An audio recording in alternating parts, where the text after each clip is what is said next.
Hi, this is Paul Provence, and this is my technology implementation plan for digital learning in the classroom for Dr. Whitaker Education 545 for Rice University. This is December 10th, 2014. Hello. All right, so this is the agenda for this presentation. So like I mentioned, this is my technology implementation plan. So first I'm going to spend a few minutes going over the criteria for the assignment. Next, I'm going to talk about some hardware that I use in my classroom today, different software and apps that I use, and then I'm going to spend just a couple of minutes walking through how students would be expected to use these technology, hardware, and software in order to be more successful in their learning in my classroom. So the overview of the plan criteria. So in order to meet the criteria for this assignment, a rubric was provided, and some of the things that were required are listed here on this page. So I'll be speaking about my own personal teaching experience, and that is based currently out of a high school, a public charter school, and these different technologies will have been and will continue to be used in both social studies classes. So that includes world history and economics. That's 10th grade world history and 12th grade economics, as well as foreign language. So French 1, which has a mixed group of students, 9th, 10th, 11th, and 12th graders.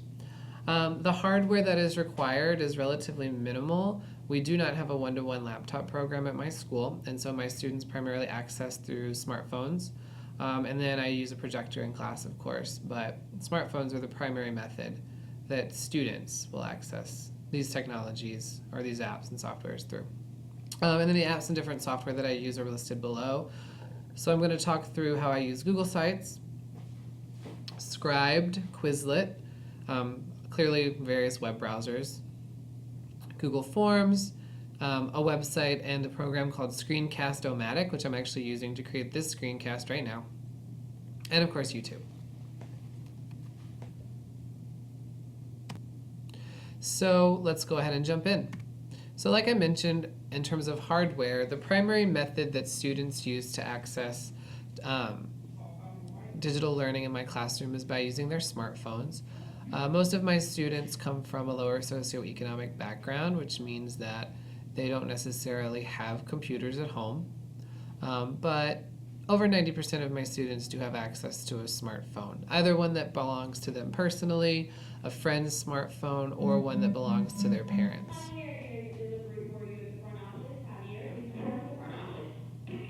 Apologize for the interruption. I am doing this at my school, and as you can probably hear, there are students in the hallways and announcements being made over the intercom, so hopefully it won't be too distracting. All right, so the smartphones are useful because they have web browsers that students can use to access our class website, as well as the ability to download various apps across different platforms. So the apps that I choose to use, I always make sure that they are available on different platforms, so Apple, Android, Windows, Chrome, so that students with a variety of different devices are able to use the apps. I know that some folks like to use iPads in their classrooms. One of the issues for me is just that, my students don't have iPads, first of all, and also they're only able to use apps that come from the iTunes store. So any student that does not have an Apple device would not be able to use those apps. So that's why I like to make sure that I'm using apps that are free across a variety of platforms. Some students do have laptops or desktop computers at home. I would put that number at maybe like 30 to 40% of students. So students might have a personal laptop or a family laptop. Some students have tablets as well, though they primarily they use those tablets to consume media. And then some students may use desktop computers like in the library after school. But again, that's a much smaller percentage of students. Most of my students have their access through smartphones. All right, so in terms of some of the software and apps, I'm going to highlight a few that I use, and then I'm actually going to leave the PowerPoint and I'm going to pull up examples on the internet for us to look at and talk about how they're used, what they're used for, etc. So two of the big apps that I use are Google Sites and Quizlet. Google Sites, of course, is just a free website builder through Google. You can see a picture there of a mock-up of a website that I'm going to show today in this screencast. And then Quizlet, which is really good for review. It's a flashcard website that also you can use to make various quizzes, clearly, and small short games that students can play to review information.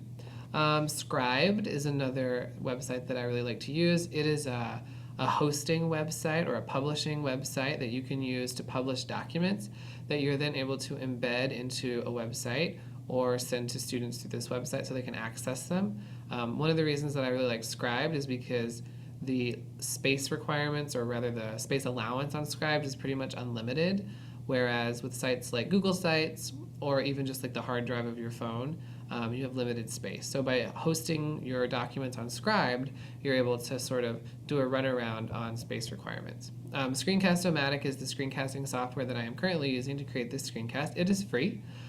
You're only able to use it to create videos up to a limited size. Just as a warning, this video will actually be ending here in a couple of minutes, and then a second video will pick up. Also, they're uploaded to YouTube, and typically YouTube videos are limited in length as well. So in a little bit, I'm going to talk about how these things are integrated, but for now, I'm going to go ahead and come out of the PowerPoint, and we're going to pick up the website, or different websites, and we're going to take a look at how we're going to use these things in the classroom, or how they could be used by anyone in a classroom.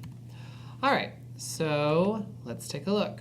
All right, so here I have for you a website, or the front page of part of a website that you might use in your classroom. So I created all of this by editing HTML in Google Sites. So it does require a little bit of technical know-how, although there is also an editor that you can use that does not require HTML, which might be more appropriate for some folks who don't have really any experience building websites. So there's the title here. This is the home page. So here's a place where you might find some information. So I have my contact information here. You might, each day I thought it would be a good idea to put an inspirational video, and then we have some announcements down here in this table. And so you can see that there are different links that were inserted. We have some times and dates here as well, and the announcements, etc. And then if we scroll back up, you can see that there are different courses that are linked. So I created pages for world history. Clearly you could put a lot more here. I just created this sample lesson for us to take a look at today. So here on this page, you can see that I have left some work for students to do. So when we get to the integration point, we'll talk about how this would actually work, but this is something you might use for like a flipped classroom model. And this is also sort of the place where all of the different technologies that I use can be integrated. So for example, we have a YouTube video here that I created. We have a PowerPoint that was uploaded through Scribed, or embedded through Scribed rather. We have a Word document that was embedded through Scribed. And then a Google form to check students' understanding, to make sure that they took away what I wanted them to take away from this experience. So this website is where all of the different technologies, for the most part, are integrated. So let's talk about each of these. So the YouTube video. So this is something that you might use for like a flipped classroom model. So students would be expected to watch this the night before. So I'm going to play a little bit of this YouTube video. So I actually made this YouTube video with Screencast-O-Matic, so it's sort of like a screencast within a screencast. The urban game, industrialization in England. Hey guys, so this video is for class on January 13th, which is Monday. So as I mentioned before, we're actually going to be doing something called the urban game, where we take a small agricultural village and we sing like beginning information about background in London, Englishmen were 100. this question. Remember of the I'm sure. Here's your second check. Back to me. So as you can see, there's information, I'm talking, there are checks for understanding, etc. All right, so let's say that a student has watched this video. Then they might want to flip through the PowerPoint that was included in the video, because maybe they don't want to go through it quite as quickly. So here we can see the same information from the video, but you can go through it at your own pace. Next up, this is the handout that students will use in class. So some of our students, in order to reach all learners, it's better for them to have access to things like this ahead of time so that they can make sure that they are ready when class starts.